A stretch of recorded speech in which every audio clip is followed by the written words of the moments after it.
Thank you all so much for coming to the back room. It's always so exciting to see, where people come from. You put that in the chat, some people, and, we find out in the breakout room. Sometimes it's close by, sometimes it's exotic places around the world. So that's really fun. I'm super excited tonight because we have 4 amazing speakers with us, and I'm going to jump right in and introduce them. First off, we have Tori Eldridge. Tori is the Anthony, Lefty, and McCavity Awards nominated author of the Lily Wong mystery thriller series. You're going to hold up the new one, The Ninja Daughter, The Ninja's Blade, and The Ninja Betrayed, as well as she's got something different coming up, an upcoming Brazilian horror novel. It's called Dance Among the Flames, and it's going to be out next May. Tori holds a 5th degree black belt in Toshindo ninja martial arts. She's of Hawaiian, Chinese, Norwegian descent and was born and raised in Honolulu, where she graduated with her classmate, Barack Obama. So there's a fun fact, right? I did not know that. Can claim that. Yeah. Lori Rader-Day is the Edgar Award nominated and Anthony Award and Mary Higgins Clark Award winning author of her newest novel, Death in Greenway, which is based on a little known moment in history when a group of Londoners were evacuated from the Blitz during World War II to Agatha Christie's holiday estate. Fascinating, right?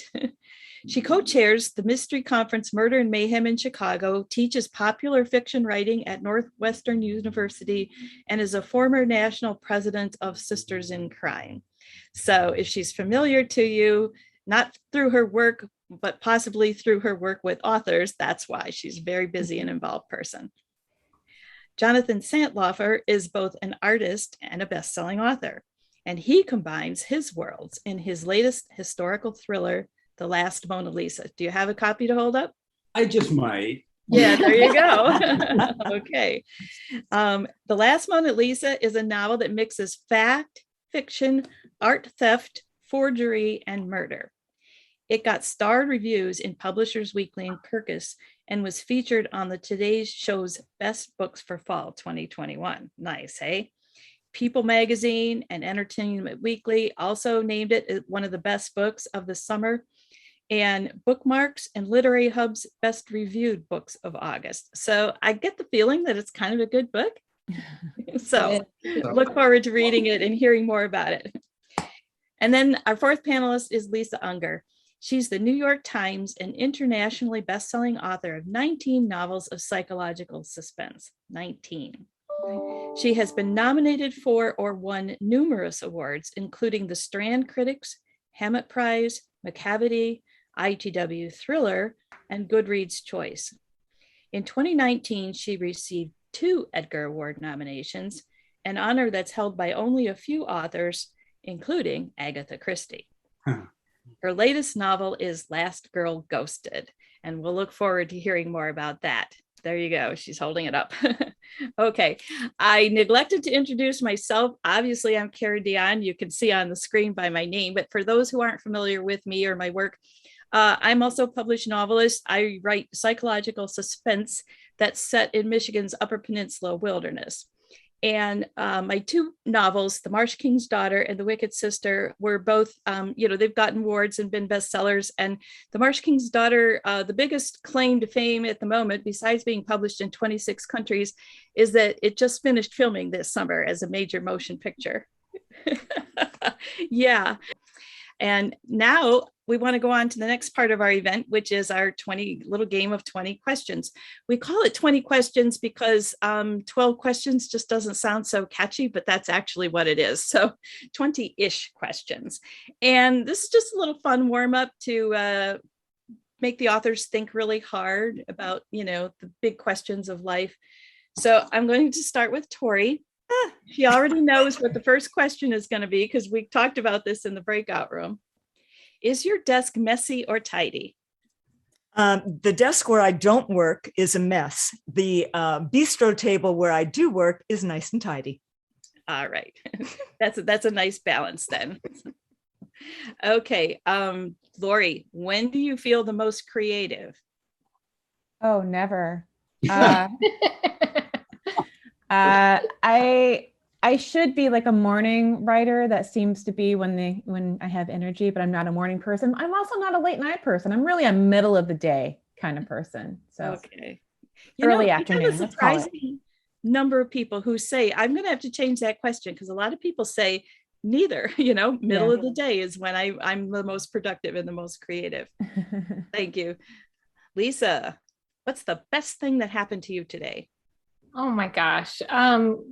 So many wonderful things happened to me today. I had the pleasure, I guess, of watching my daughter learn how to windsurf today. So that was pretty amazing. She's been sailing for a while and she just kind of switched over to this new activity, and it's a quite a big adjustment. And I was just a little bit awed by her strength and her ability to kind of navigate this big wind and big water on this new piece of equipment, and I was just kind of filled with awe for her. So that was the best thing that happened to me today. It sounds amazing. Sounds wonderful. And actually, she should be here to answer this next question because Jonathan is going to get it instead. What's the most adventurous thing you've ever done? Oh, gee. Let me think. I actually have a pretty dull life, but I was sent once on an assignment to go to the caves at Lascaux, and I went in with just one other person, and it's totally dark. You have a flashlight. Those are the 25,000-year-old caves, and I think that was pretty adventuresome because we had to crawl over a big hole in the ground, and I didn't really imagine myself falling into it, but it was possible. Jonathan, please, no cave talk, please. I beg you. What? Does that freak you out? Yeah, it does. It does. They really are. Because I was going to invite you to the next cave. Jonathan. It was dark and cold and the water dripping from the ceiling. Yeah. Thank you so much, Lisa. Thank you. Sorry. What we're doing for Lori's birthday. Spelunking. Awesome. Here we go. All right. To be continued. Tori, what's one skill that you would love to master? I know you're very accomplished in a lot of things, but what's one thing that you can't do that you would love to do? I would like to speak Cantonese fluently so that I could hold great conversations with my daughter-in-law's parents and family in Hong Kong. I would really love to be able to do that. And how difficult is Cantonese? Oh my gosh. How good is your Cantonese now? Just forget about it. So you need someone to, magic snap the fingers and make you fluent, eh? Yeah, because the amount of hours it would take is just beyond me right now. Like the Matrix. I know Cantonese. Yes, I still want to do that. I want to download it or upload it. Exactly. Download, upload, whatever. I feel like that should be possible. Yeah. Download. Awesome. Yeah. Yeah. Well, Lori, you're going to love this question. And this is it about caving? One, I swear. I hope it's about caving. I can't wait. I could even read. What's one thing you've always wanted to try, but you've been too scared to do? I do not want to try caving. I'm good. I'm fine. Try to do something, I would love to do some of these long hikes, like some of the long hiking trails. I am a little scared of bears, generally scared of being eaten by one. So probably won't get around to that in this lifetime, but there's bear spray, like that supposedly keeps them. I do own a bear bell that you like sort of shake as you walk to make sure that they know you're coming. Yeah. I think it's a dinner bell, but apparently they don't want to meet you either, but I'm not sure about that. But there are a lot of bears in Chicago. There are, but they're mostly football players. I don't hang out. I'm not really scared of them, but I also don't go looking for them either. But my friend lives in Alaska, and so I've been to Anchorage quite a few times, and we do go hiking and that sort of thing. Yeah. That's why I own a bear bell. Yeah. Okay. Yeah. That sounds cool. That sounds really nice. Okay, now we're going to shift more to writing topics. So Lisa, what's the first thing you do when you get an idea for a book? I write it. Lisa, you're making us all look bad. Stop. No. I mean, usually it's kind of like, there's usually like something that gets me super obsessed about a topic. So it's usually like I'll have like some kind of zap and it'll come from anything, like a news story or a line of poetry or, whatever it happens to be. And it'll like lead me to be obsessed about something. So I guess probably research is the first thing for me. Like I get kind of obsessed about a topic and then I hear like a voice and that kind of leads me into the manuscript. So that's usually how it works for me. Yeah, cool. Nice. Jonathan, what's the best thing about being a writer? Oh, the best thing about being a writer, huh?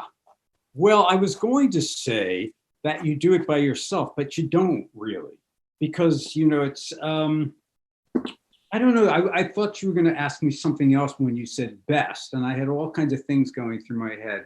I think that it is living inside your head with these characters who come to life and you bring to life, and then they do unexpected things. And it's really, it's very cinematic to have that process going on in your brain. So I love that. Yeah, I do too. That's an awesome answer.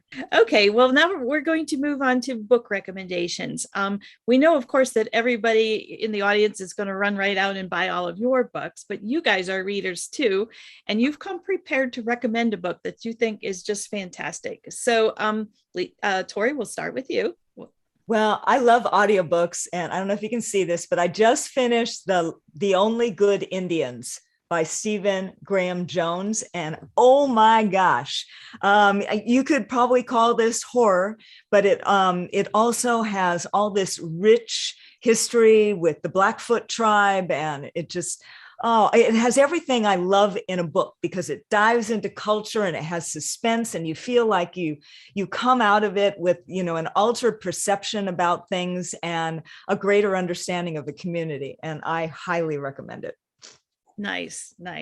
How about you, Lori? What book are you reading that you think everybody else should read too? Well, I already finished this, but it took a little second try. This is A Gingerbread House by Katrina McPherson, who is one of my favorite writers and favorite people in the mystery community. Books do not usually scare me. They're usually, we're pretty tough crime writers, and I don't usually get a little spooked by dark stories, but this one got me. I had to take a little break in the middle. But it is very atmospheric, as all of Katrina's books are. Very, very nice. Thank you. And Lisa, what are you recommending? I am recommending The Collective by Allison Galen. This is a really twisty, smart, very dark story about a woman who loses her child and becomes very caught up in a group that is bent on revenge for wrongs that have been done to them. And it's just very, it's emotional, it's raw, and it's just beautifully written. Very nice. Very nice. And Jonathan, what book are you recommending? Well, it's very interesting because I am at my friend's farmhouse upstate, and I brought no books. These are her books behind me. My Kindle broke. I had one book. I had Allison Galen's The Collective with me, which I tore through, which was amazing. And then I went to the little bookstore in town, and I bought this book by somebody who just, I'm not kidding, Lisa. It was on the front table. It was actually next to my book, which is why it jumped out. But this book, I know she's going to talk about it. It is so, there's multiple voices. There's past and present, then and now, I should say. And it just killed me. I'm totally, anyhow, listen to what Lisa has to say because I'm learning from her. Wasn't that fun?